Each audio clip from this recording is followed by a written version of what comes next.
Doing it for all the girls. So we know that you are the daughter of television reporter Maria Antionetta Collins, who's been in the business for a very long time in both Mexico and the United States, which is amazing that it runs in the family, by the way. Thank you. Yeah. So for you, was it your mom that pushed you to get into this industry, or what was it that started your career path, and what made you realize that you wanted to work as a sportscaster? Honestly, that you guys hit the nail on the coffin. Is that I get sorry if I sound crazy, let me know, because I'll mix the languages and I'll sound dyslexic or backwards or anything. But totally no. My mom, reporter for over 40 years, and that's what I grew up in. I grew up with newsrooms. I grew up going with her to work, to stories since I was, I remember 1992 when Bill Clinton was running. Like, I remember just sitting there, I just remember little things like that, and in her stories as well. She'd take me, and then she became an anchor for the weekend news. So my weekends after I played sports, I just go and hang out in the newsroom. So that was totally I honestly don't know what else I would do. I don't think I don't know. As soon as I went to college, I knew it was going to be a comm major. What branch? Because I wanted sports, but at the time there wasn't really that many opportunities. So I did news, but yeah, and then just seeing how rewarding it is for her throughout her career. She's covered it all from border to Pope things to she just covered the royal wedding. So she's done it all. Just seeing how rewarding it is for her to be able to tell stories, and the responsibility that we all have to with the stories that we choose, how we tell them. I just find it so beautiful, and to be able to do it in both languages. That's why I did the crossover to English, but oh yeah, totally her. She's guilty as charged. Well, it's a great industry to get into. And for you, what do you think the hardest aspect is about reporting on sports? On sports, the knowledge for me, it's been challenging that I came from covering Mexican soccer. So, when you focus on one sport, you know your stuff.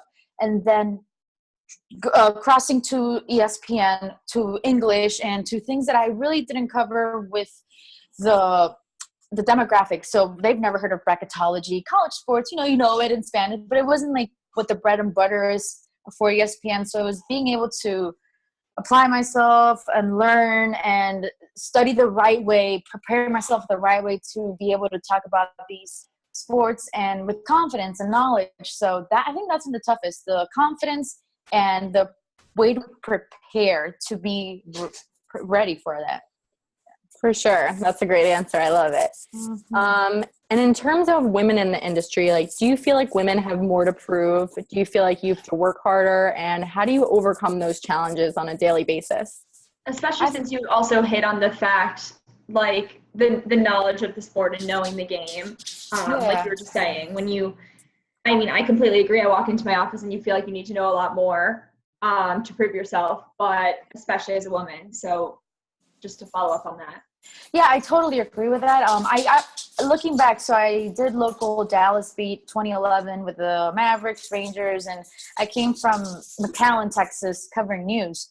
So yeah, although nothing against them because I understand it, but the male reporters were like, "Who the heck is this girl? Why is she here? Does she even really like sports? Is she just here to be pretty?" Or And throughout the season, I twisted. Throughout the season, I was able to prove by just the little things you're there, you're asking questions, it's not all about, it's not the glamorous part where you're on TV and, it's beautiful and perfect hair, makeup, but, the dirty work that you do and just being curious and asking for their help. And honestly, towards the end, I saw the change in some of the local beat reporters because they'd be like, "Hey, Toni, I'm not going to forget Nelson Cruz, his hamstring at BP. Ask him after the game because he was not leaning on it," and little things that you gain that confidence with them and that relationship. So it's tough, but what are we gonna do? We have to, right? We have no other choice. We can complain or do something about it. But then you see women like Doris Burke who had it way worse, and look how successful and and smart and such a role model. So you see what the result is. Her success and how happy she is and how good she is at it and the respect that she has from others. So yeah, we got to suck it up. Basically. It's worth it. It's worth it. It's so worth it. there's no complaints working in the sports world. I mean, it's the best. It really is. So what's the most exciting game you've ever covered or reported on? I hate that question. I was at the Final Four, and that for me, college basketball is like my thing. So that was like, I love it. But for you, what would you say? Honestly, Dallas changed my life. The Mavericks did. I'm from Miami, so it was 2011, the finals, the Heat, the Mavs, my hometown. I totally, God, wishy-washy here, but I totally like bandwagon, because at the end of the day, I was working in Dallas, and I got to cover the Dallas organization, the Mavericks organization that year, and they were nothing but class act. Dirk Nowitzki, Jason Terry, JJ Barea, to see Dirk Nowitzki get a freaking ring was awesome. Like, he doesn't even know I exist. He have nothing, but like, it was just that being in that game and seeing like the dreams do come true. And I get all emotional and corny. I'll be like, oh, my dreams come true every time. When I go on Sports Center, and it's like the same feeling. So to see that he got that ring, I think that one was just like, because you were there along that journey, and I don't know if I'm corny, but like I get attached in that sense. Like when the Rangers lost in 2011, I was like, how do I hold it together? But yeah, the Dallas Mavericks, the finals, the championship game between them. I totally understand what you're talking about with the corniness and emotions, and people sometimes look at me and they're like, "Why do you care that much?" I'm like, "How do you not?" Exactly. Like, they don't know you, they don't pay you. I'm like, I know. It's just, yeah. You're emotionally invested at that point. Like, I'm suffering for Messi right now at the World Cup, because the guy just has this thing when he wears that national jersey, like he misses PKs, but he's so good, and so yeah. We're about to get into World Cup. I promise. Yes. Okay. We promise. So you began playing soccer at age 10, which you mentioned a little bit before about how you spent your weekends while your mom was reporting. Yeah. And you were on Mexico's national team in under 19 division, which is impressive. I did not make it that far. You played too? Like Pee-wee, yes. so. Yes. No, I made it to my senior year of high school, but I was a goalie, so that's the only reason why. Woo, you're the key, baby. You're the key. Don't boost her ego. But I guess my question is, how do you bring what you learn from sports and being an athlete into what you do today? Like, has it helped you at all? Yeah, totally. I think like Foles said it best when they won the championship, and he said it beautiful, and that's how I see it. It's not only because you guys work in the industry, we fail a lot of times, and it's about how you recover from that. And I think I learned that from sports, and I apply it to now, because there's some times that I'm like, I don't want to go to work. I messed up so bad. I don't want to do this. And it's those times that like your character develops and it proves who you are. And I think sports taught me that from an early point. Even in Mexico, like it was tough playing in Mexico. Like I was the American, like I was an outsider, but then you overcome the obstacles and you see that you can do it. And then it's all such a mental thing. So I think sports did teach me to organize myself in that sense mentally, and to realize that it's not always a cakewalk or unicorns and butterflies, but it's those setbacks, those losses that help you prepare for that that time that you're going to shine. And I think you apply it throughout your life, and it's I feel so lucky to have been part of those groups and that camaraderie as well.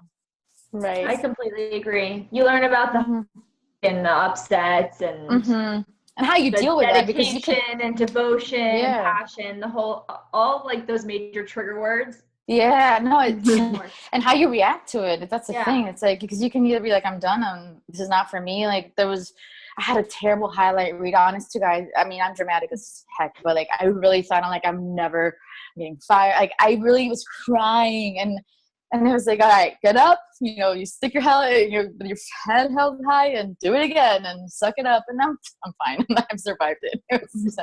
So with that, does your, we kind of read that your mom critiques you a little bit. Oh yeah. She's tough. So what's the best piece of advice she gives you, but also does it just really bother you ever? But not as much. You were like, oh my God, no. Like when I worked because we used to work for the same network, Univision. So we literally, like, she was like a hawk, like looking, and like we were like everything I did. Oh my gosh. And like, even like the little, like your posture, like right now I'm like, she's like, why did you wear some, I can already see it on my head.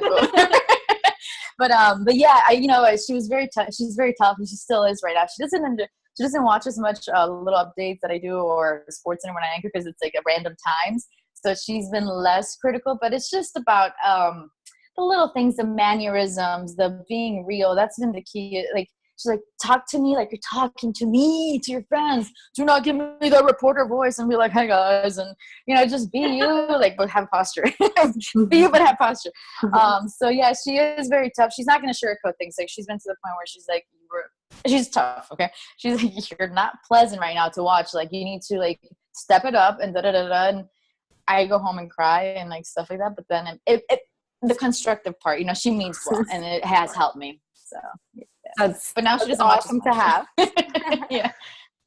Now you're in the clear. Yeah, no, she doesn't understand what I'm saying. She speaks English, but she doesn't like. I speak it too fast, so right. she'll be like, great delivery. You're calm. And like, thanks. Yeah. Oh, I love that. So looking at your Twitter, the first thing you notice is you rooting for Mexico in the World Cup, like no one else. Gosh. So how are you feeling gosh. right now in the tournament after that huge upset win over Germany? I'm sure everyone's going crazy. You guys, like, I still can't believe it. Like, I'm praying to I'm lighting every candle. Like, that was amazing. Because I'm Mexican American. I play for Mexico, but obviously I was born here, so I root for both. But being the U.S. is not there, like, I can freely root for Mexico now. And just I was jumping crazy. I couldn't. I started watching the game on myself in my house, and then I literally in the halftime I went to a German bar just to like. I was going to ask, where do you watch that game?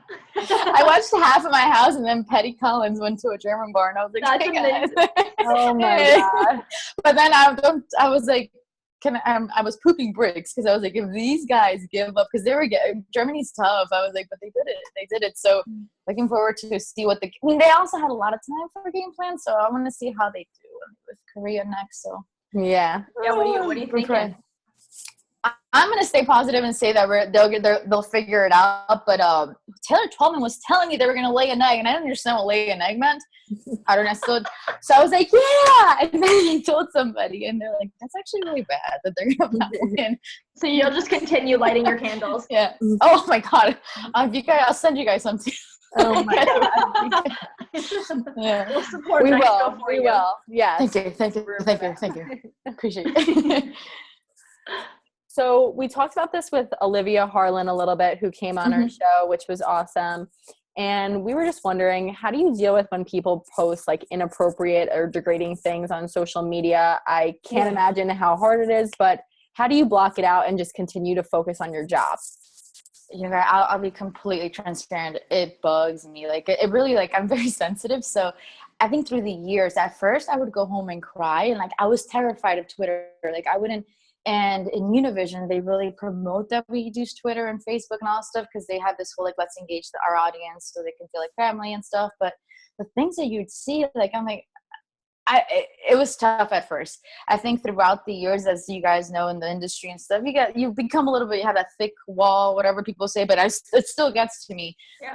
I always vent to my friends, to my roommate, or to my mom, or to people close that are like, all right, let's backtrack reality. It's a person at home.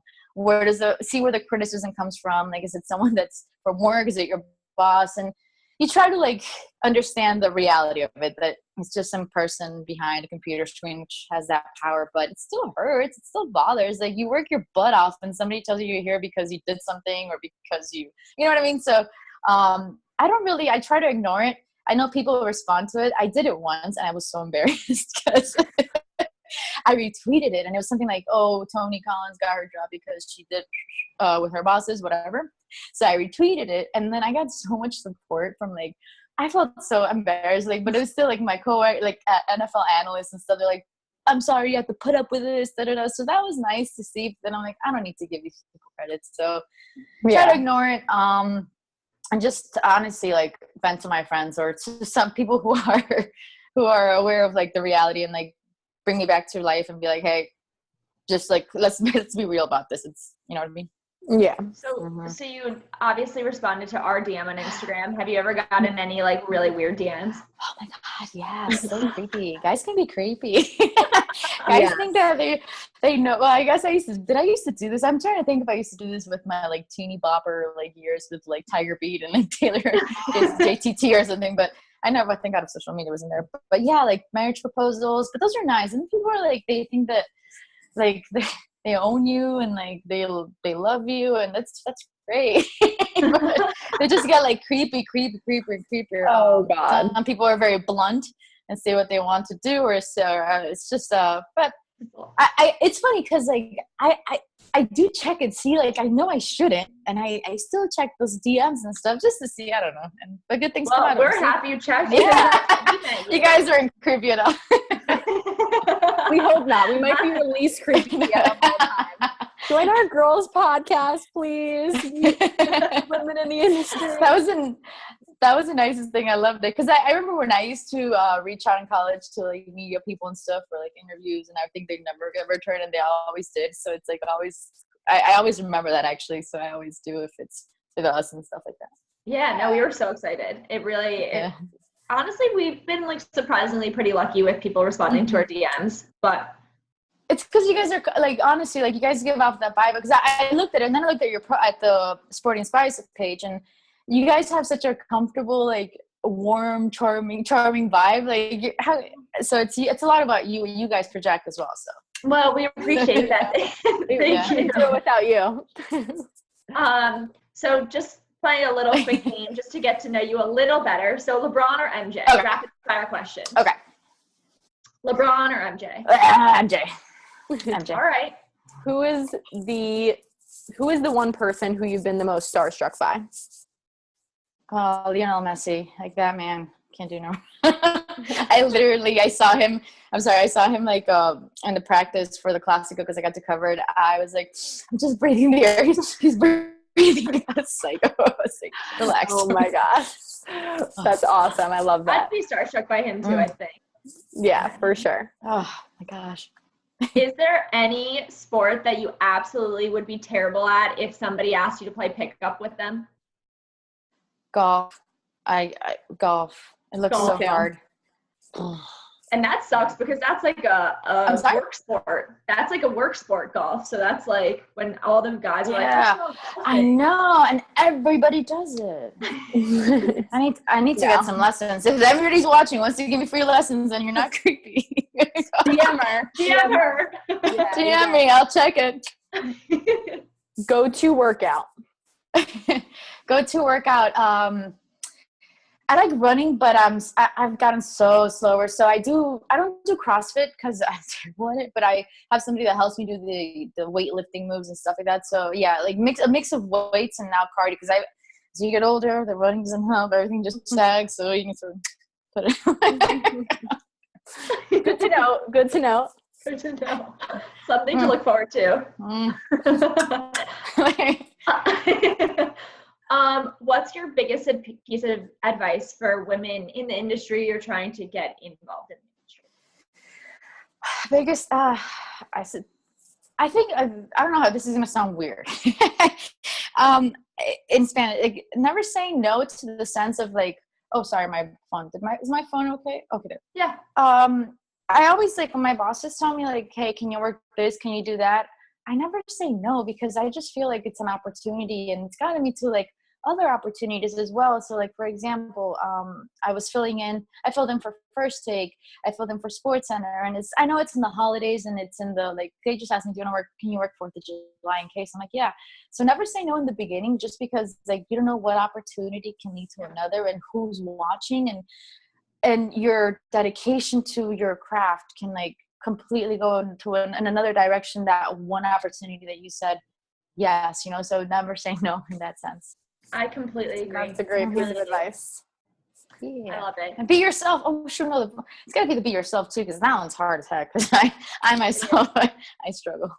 Yeah, for sure. I'm sure it beats you down a lot too to be on TV all the time, but that's an awesome response. And we're so glad that we got to have you on. You're amazing. Yeah, that's it Thank from you. us today. We really appreciate it. This was so exciting for us, and we are really, I know there's a lot of phone tag basically, but we're happy that DM this tag. finally worked out.